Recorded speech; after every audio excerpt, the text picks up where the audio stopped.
Welcome to this edition of the disassembly and reassembly of a KWA M9 Tactical. We're going to go through the steps here to see how this is done. First thing, we'll remove the magazine.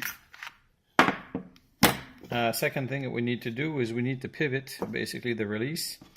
So to do that, we press in the back, pivot, the pin pops out forward, and as you can see at this point, it's possible to remove the slide.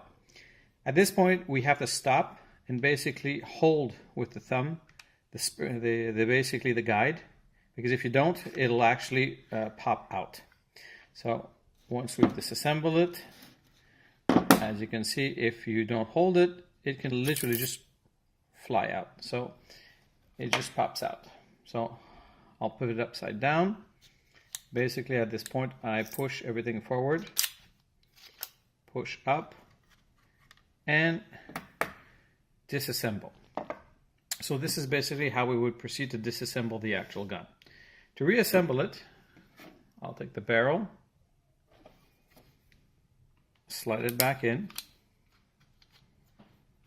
What's important, actually, it's the position of the barrel.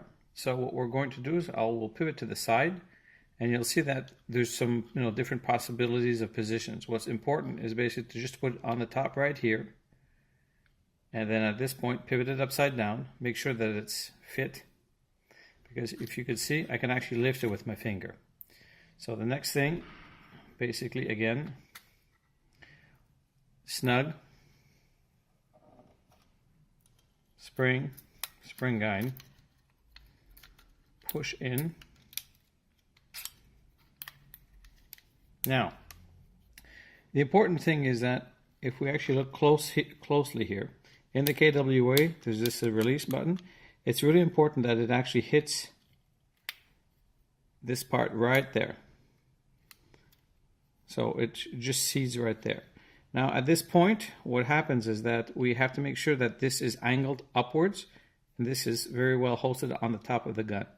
So the easiest way to do that, again, hold your thumb, this part, hold everything in tight, so you see that it actually goes inwards, upwards.